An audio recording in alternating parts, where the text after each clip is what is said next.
Hello friends, विद्या गुरु study channel में आपका स्वागत है। मैं सत्येंद्र आपके लिए लाया हूँ बहुत ही अच्छा टॉपिक जिसका नाम है जीवनी महादेवी वर्मा। ये जीवनी जो है क्लास 10th और क्लास 12th दोनों ही क्लासों के लिए बहुत इम्पोर्टेंट है।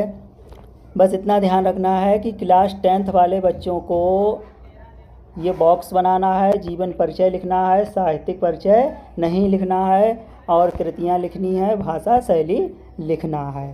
ये तो हो गया क्लास 10th के लिए। और क्लास 12th वाले बच्चों को सारा कुछ लिखना है। इस टाइप से एक बॉक्स बनाना है, जीवन परिचय लिखना है, साहित्यिक परिचय तो ज़रूर लिखना है, कृतियाँ लिखनी है, भाषा और शैली लिखनी है। तो चलिए बिना देर किए हुए इसको शुरू करते हैं।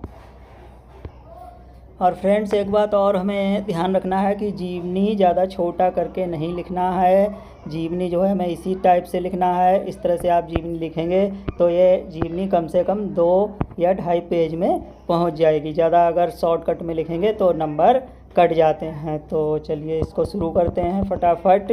सबसे ऊपर हेडिंग डालेंगे जीवनी महादेवी वर्मा। फिर एक बॉक्स बनाएंगे।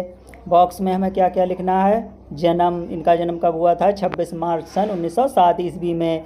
जन्म स्थान देख लेते हैं। जन्म स्थान फर्रुखाबाद में है। ये फर्रुखाबाद हमारे यूपी में पड़ता है। पिता का नाम गोविंद प्रसाद वर्मा, माता का नाम हेमरानी वर्मा। कृतियाँ 2-3 लिख देंगे। अतीत के चलचित्र है, पथ के साथी है, मेरा परिवार आदि। ठीक है, बहुत ज़्यादा कृतियाँ बॉक्स में नहीं लिखेंगे, 2 या 3 लिख देंगे, काम चल जाएगा। भाषा शैली, भाषा में खड़ी बोली और शैली में वर्णात्मक, भावनात्मक, चित्रात्मक आदि। 3 शैलियाँ लिख देंगे, आदि लगा देंगे। ये तो हो गया बॉक्स। उसके बाद में हेडिंग पड़ेगी जीवन परिचय। अब जीवन परिचय देखते हैं, बहुत सरल है। छायावादी कवित्री महादेवी वर्मा जी का जन्म 26 मार्च सन 1907 ईस्वी को फर्रुखाबाद में हुआ था। तो जो भी हमने ऊपर बॉक्स में लिखा है वही सब हम अब जीवन परिचय में लिखेंगे। फर्रुखाबाद में हुआ था। इनके पिता का नाम गोविंद प्रसाद वर्मा तथा माता का नाम हेमरानी वर्मा था। इनकी माता एक कवित्री थीं। इनके नाना भी ब्रजभाषा में कविताएं किया करते थे।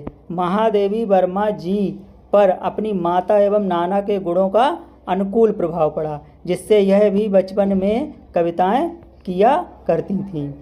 मात्र 11 वर्ष की कम आयु में ही इनका विवाह रूपनारायण वर्मा से हो गया था। इन्हें हिंदी, अंग्रेजी, संस्कृत, बंगला, उर्दू, फारसी आदि भाषाओं का अच्छा ज्ञान प्राप्त था। 11 सितंबर सन 1987 ईस्वी में इनका स्वर्गवास हो गया।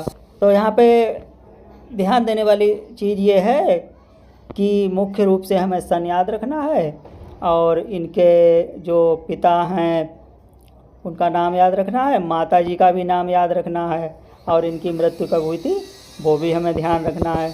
और ये चीज़ सब में कामन होती है कि इन्हें हिंदी, अंग्रेजी, संस्कृत, बंगला, उर्दू, अरबी, फारसी जो भी है सारी भाषाएं हम लोग लिख सकते हैं कि उसका इन्हें ज्ञान प्राप्त था। क्योंकि जो भी कवि हुए हैं, लेखक हुए हैं, इन्हें बहुत सारी भाषाओं का ज्ञान प्राप्त होता था। तो चलिए अब साहित्यिक परिचय देखते हैं। ये इंटर वाले बच्चों के लिए है साहित्यिक परिचय।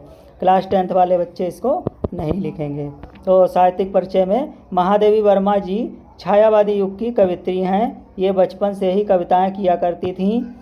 सबसे पहले इनकी रचना चांद नामक पत्रिका में छपने लगी, जिससे ये एक प्रसिद्ध कवित्री के रूप में मशहूर हो गईं।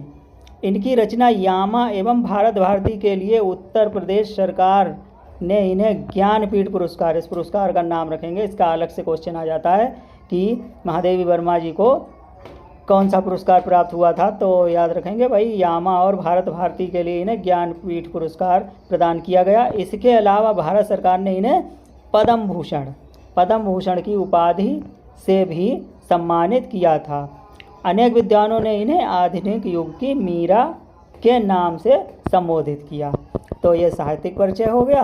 अब हम चलते हैं कृतियाँ देख लेते हैं। कृतियाँ चाहे 10th का विद्यार्थी हो या 12th का विद्यार्थी हो, कृतियाँ तो लिखनी ही पड़ती हैं। कृतियाँ हेडिंग डाल देंगे। महादेवी वर्मा जी की प्रमुख कृतियाँ निम्नलिखित हैं। नंबर 1 अतीत के चलचित्र, पथ के साथी, मेरा परिवार, दीपशिखा, यामा, श्रृंखला की कड़ियाँ। ठीक है, 6 कृतियाँ लिख देंगे, इतना बहुत है। उसके बाद में भाषा खड़ी बोली। और शैली जो हमने बॉक्स में लिखी थी ऊपर, शैली वर्णात्मक, भावनात्मक तथा चित्रात्मक आदि। तो ये तो थी महादेवी वर्मा जी की जीवनी। तो इसको आप लोग याद कर लीजिएगा, पेपर में बार बार रिपीट होती रहती है। ये क्लास 10th और 12th दोनों ही क्लासों के लिए इम्पोर्टेंट है। तो फ्रेंड्स, मिलते हैं अगली वीडियो में, तब तक के लिए बेस्ट ऑफ लक।